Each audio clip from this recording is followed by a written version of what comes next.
Hello and welcome to Triggernometry. I'm Francis Foster. I'm Konstantin Kisin. And this is the show for you if you want honest conversations with fascinating people. Our brilliant guest today is the progressive commentator and the host of the David Pakman Show right here on YouTube. David Pakman, welcome to Triggernometry. Thank you for having me. What have you liked about the Biden administration? And are you still of the view that that was the right choice in terms of voting for Biden? From the two options, it was the right choice. I mean, to speak candidly with you, gentlemen, Donald Trump was a humiliating embarrassment. I mean, just the promises he made, none of them were kept. You know, he was going to build a wall. He didn't build it. He was going to solve the Israeli-Palestinian conflict. Jared actually was going to solve it, his son-in-law. As you know, it hasn't been solved. He was. I mean, there was a lot of progress on that. Would you concede that? I don't. Well, what progress was there? The Israeli foreign minister turning up in Saudi Arabia. I mean, all of that stuff and better relations between the countries in the region. Did you not feel that that was some progress? What changed materially, though? Look, maybe let's not spend too much time on it. So you don't think he made any progress? Let me put it this way. Did anything change materially? I think it's quite a difficult situation to change materially in the course of a 4-year presidency. But so it didn't. That's fair. Okay, we agree. It didn't change materially. They did do some optics things. You know, there was a flight like from Tel Aviv to UAE, but I think we're on the same page. We can't. Neither one of us can identify anything that changed materially. Is that fair? What I would say is I think some progress was made in a very difficult situation. I don't claim that the situation became dramatically different and we are now like way towards a solution. And also, I think I'd also concede that it's not an issue I know enough about to have a proper discussion with you as well. That's fair. We can table it on that basis. No, listen, I mean, as far as Joe Biden's not exciting to me. You know, I'm a progressive social democrat, so Joe Biden's not exciting. He did some good things. So he did a third COVID stimulus at a time that I think it was necessary, extended a pause on student loans, got a pretty good infrastructure bill passed, got us out of Afghanistan, which I think was a great thing. I think that was a quagmire. Do you? But oh yeah, oh my God. I mean, we were there 21 years. No, I agree with you with the quagmire point, but did you feel that the way that was done went well? I think it went as well as it would have gone no matter who did it. Wow. Interesting. I mean, when Trump was asked, what would you have done differently?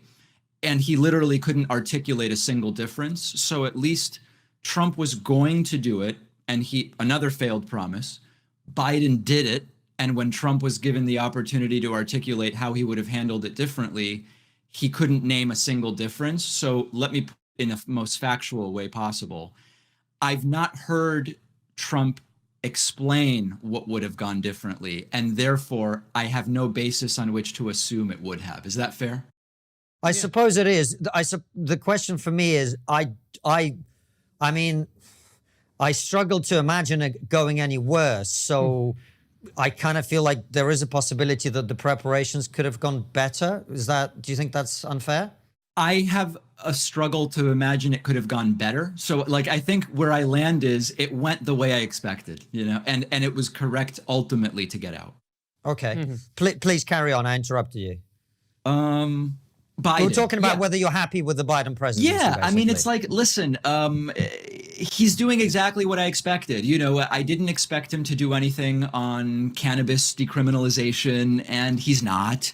And I didn't expect any, at least in the first 2 years, immigration reform, and we're not getting it. So, you know, I try not to become jaded or cynical, but basically I've seen from Biden exactly what I expected.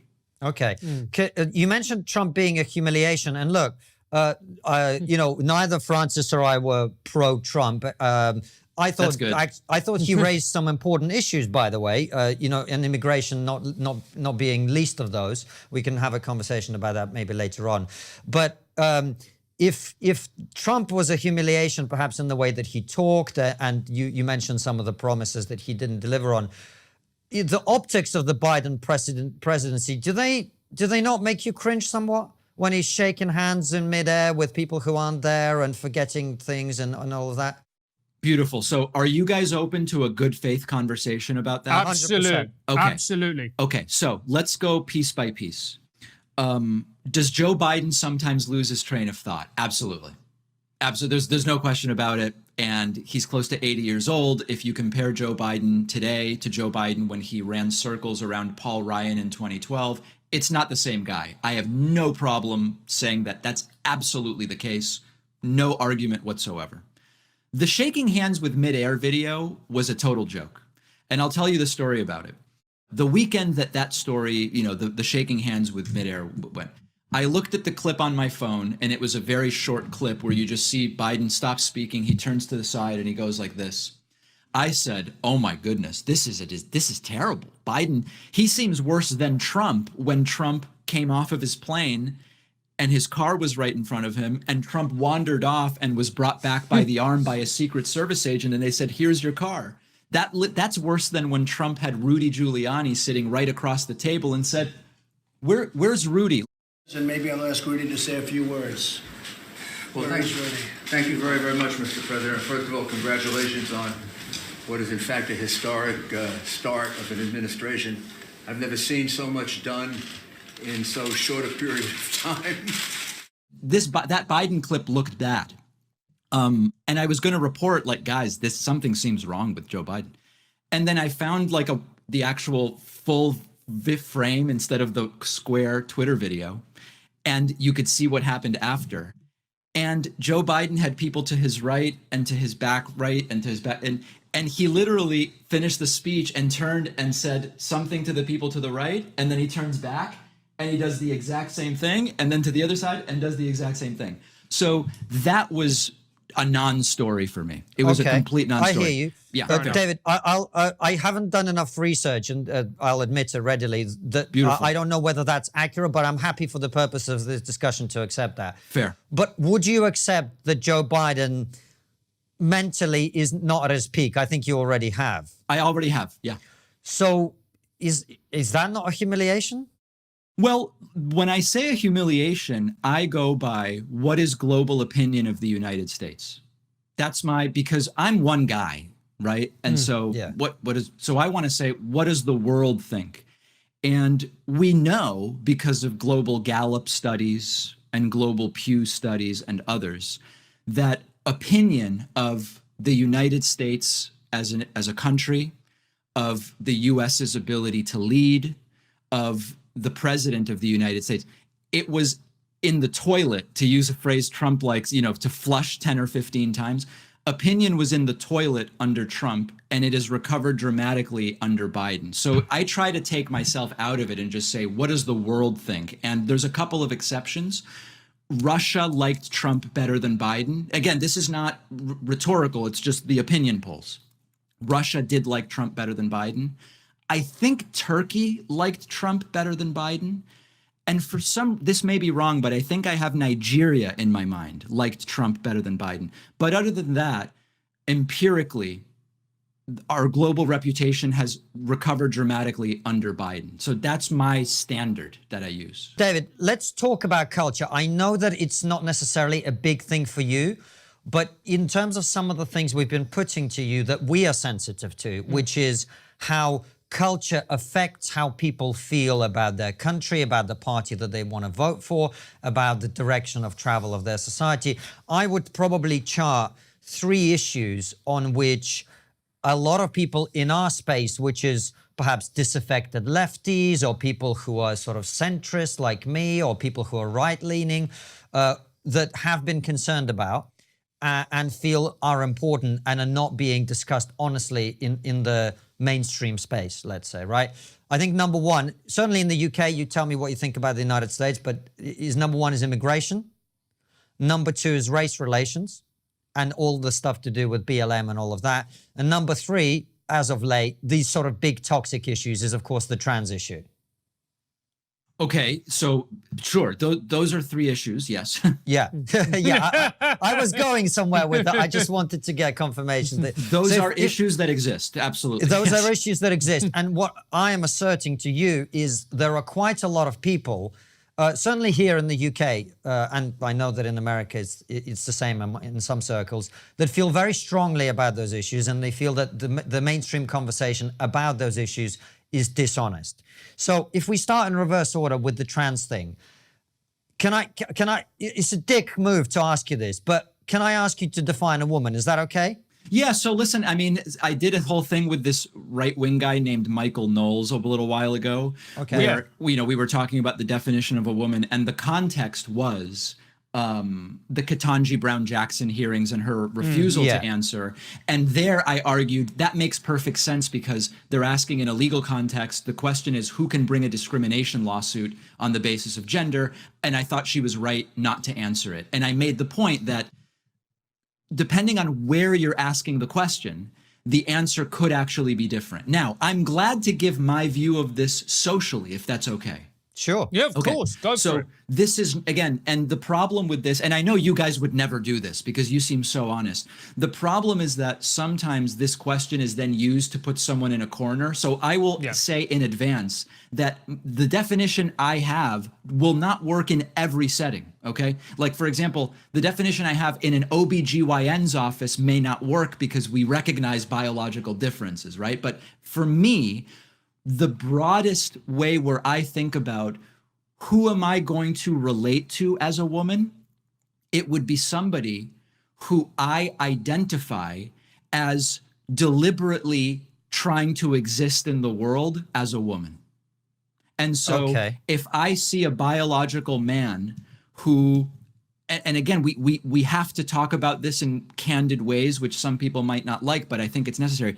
If I see me with a wig on, it's not going to be apparent to me that that's someone who is necessarily trying to exist in the world as a woman if they go by the name David and their voice is like mine and they dress like me. So I'm just going to make the best faith effort I can where if it's indicated through a number of different cues that someone is trying to exist in the world as a woman, I'll relate to them as a woman. That's fine. It just doesn't bother me.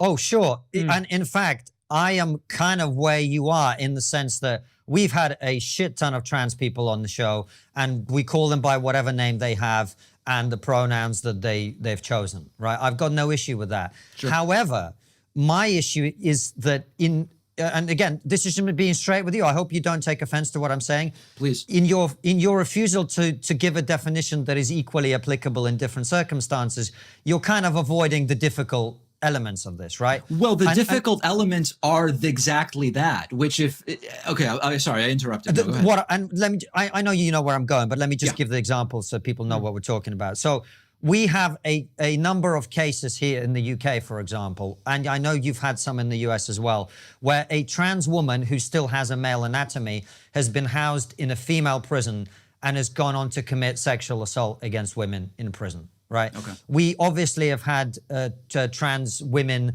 in female sports where they, in my opinion, have an unfair advantage. And there are other situations in which our failure to give a clear, universal definition means that women in particular, in this very instance, are suffering the consequences of our social unwillingness to be quite hardline about it. Would you agree with that? Well, that's what in a court, they would say that that's a compound question, and we've really got to break down each of those, because whether I agree with everything you said, I don't know. So let's, I'm not even sure where to start. So, okay. I mean, in prison, there was a sexual assault by a biological male housed with women. Okay, I don't know the story. We have a country of 331 million in the United States, so you can find examples sort of everything. Sexual assault by biological females of other females in American prisons is really common. So for me, what I go to is less about, trans people, I think are 1/3 of 1% of the population in the US. I may be slightly off about that, but let's use that as a working number. For me, every assault is bad. Sure. And the bigger issue is American prisons are terrible at keeping inmates safe. And I apply that to men's prisons and women's prisons. David, sure, but you're deflecting here, aren't you? I don't. Well, but no, I don't think. And so, but let me go further. Let me give you the reverse of your argument, right? No, but I cops, wasn't even done. Cops shooting black people is bad, but the real problem is something else, and we shouldn't talk about the cops shooting black people. No, that's no, kind of no, what it that's sounds not like. the argument I'm making whatsoever. Okay, sure, go ahead. Sorry. So the point that I'm making is, because what you're saying is, I guess it depends on what you say the other issue really is. You didn't get to the end of that, and so I don't know black whether crime. That's the right-wing argument. Black on black crime is the real thing. Forget about cops shooting black people. Right, it's but all those about are black people totally shooting each different other. things. What I'm saying is violence in prison is a major problem, and I don't deny that an added layer of complexity is in which prison should a trans person be. I don't pretend to have the answer in all cases. I don't pretend to have the answer. I'm conceding it's very complicated. But is it complicated? If you have a penis, should you be in a female prison? Well, but not everybody who's a trans woman has a penis. But these people did, and they were in female prisons both in your country and in ours. I just don't know the case. I don't know. I don't know the answer. Should a person with a penis, though, be in a female prison? I would have to know more about how these decisions are being made. I don't know enough about how the decisions are made to be able to say. So listen, let me put it a different way.